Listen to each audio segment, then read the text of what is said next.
আগামীকাল রাজ্যে এসএসসি পরীক্ষা, তার আগে বিশেষ নজরদারি কলকাতা পুলিশের। পরীক্ষা কেন্দ্রের বাইরে বিশেষ পুলিশি নজরদারি, ট্রাফিকের দিকে বাড়তি নজর থাকবে পুলিশের।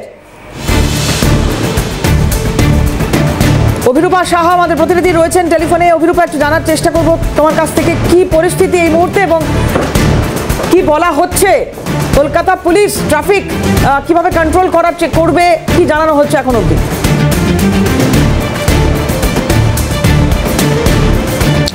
দেখো, কলকাতা ট্রাফিক পুলিশ সূত্রে খবর, আগামীকাল বিভিন্ন পরীক্ষা কেন্দ্রের বাইরে এবং শহর কলকাতার যান চলাচল একেবারে স্মুথ রাখতে, যাতে কোথাও কোনো রকম অযথা যানজটের সৃষ্টি না হয় এবং যারা পরীক্ষার্থী রয়েছেন তাদেরকে যেন কোনো রকম সমস্যার মধ্যে পড়তে না হয়, সেই বিষয়টা কলকাতা ট্রাফিক পুলিশের যারা সার্জেন্টরা রয়েছেন, কর্মীরা রয়েছেন, তারা নিশ্চিত করবেন।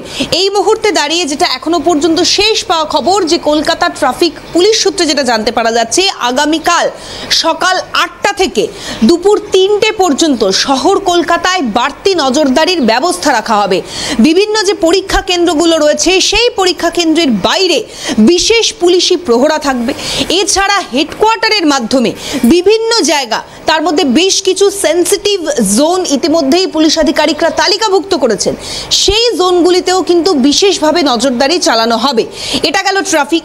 অন্যদিকে যেটা বলা হচ্ছে, বাস, অর্থাৎ পরীক্ষার্থীরা যখন পরীক্ষা দিতে আসবেন, আসার আগে এবং পরীক্ষা দিয়ে ফেরার পর যাতে কোনো রকম সমস্যার সম্মুখীন হতে না হয়, রাজ্যের পরিবহন দপ্তর ইতিমধ্যেই বেসরকারি এবং সরকারি বিভিন্ন বাস মালিক সংগঠনের সঙ্গে কথা বলেছেন। তার মধ্যে বেসরকারি বাস মালিক সংগঠন তারা অ্যাসিওর করেছেন আগামীকাল প্রায় 3500 বাস চলবে শহর কলকাতার বিভিন্ন রুটে এবং কলকাতা শহরতলি এবং বিভিন্ন যে রেল স্টেশনের সংযোগকারী রুটগুলো রয়েছে সেখানে।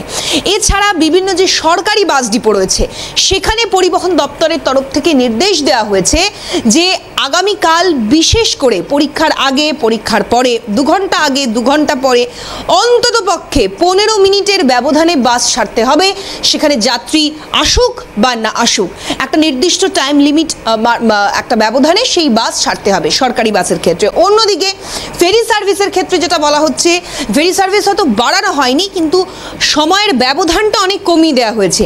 সেই ব্যবধানে, অর্থাৎ অত্যন্ত কম সময়ের ব্যবধানে ফেরি সার্ভিস পরিষেবা স্বাভাবিক থাকবে। তবে যেটা উল্লেখযোগ্য বিষয়, মেট্রোর এখনো পর্যন্ত নির্দিষ্ট যে সময়সীমা, মানে রবিবার দিন যে টাইমিংসে মূলত ব্লু লাইনে মেট্রো চলে, সেই টাইমটাতে কিন্তু এখনো পর্যন্ত কোনো রকম পরিবর্তন আসেনি, সেটা ব্লু লাইন এবং গ্রিন লাইন দুটোর ক্ষেত্রে। ফলে সেক্ষেত্রে দাঁড়িয়ে মেট্রোর তরফ থেকে আজকে দুপুরের পর বা বিকেলের পর নতুন করে কোনো রকম সার্কুলেশন জারি করা হয় কিনা সেদিকে নজর থাকবে। অর্থাৎ রাজ্যের পরিবহন দপ্তর আগামীকাল পরীক্ষাগুলোকে কেন্দ্র করে, এই পরীক্ষাকে কেন্দ্র করে বিশেষভাবে শহর কলকাতা এবং বেসরকারি এই বিভিন্ন যে রেল স্টেশন লাগোয়া যে রুটগুলো রয়েছে সেখানে বাস চলাচল স্বাভাবিক রাখতে, পরিবহন ব্যবস্থা একেবারে স্বাভাবিক রাখতে বদ্ধপরিকর। এবং কলকাতা ট্রাফিক পুলিশের তরফ থেকে বা কলকাতা পুলিশের তরফ থেকে যেটা বলা হচ্ছে, কোনো রকম বিশৃঙ্খল পরিস্থিতি, অপ্রীতিকর পরিস্থিতি এড়ানোর জন্য বিশেষ নজরদারি, অযথা যানজট এড়ানোর জন্য বিশেষ ট্রাফিকিংয়ের ব্যবস্থায় দিকে নজর রাখছেন কলকাতা পুলিশের আধিকারিকরা। দেবারতী, ধন্যবাদ অভিরূপা।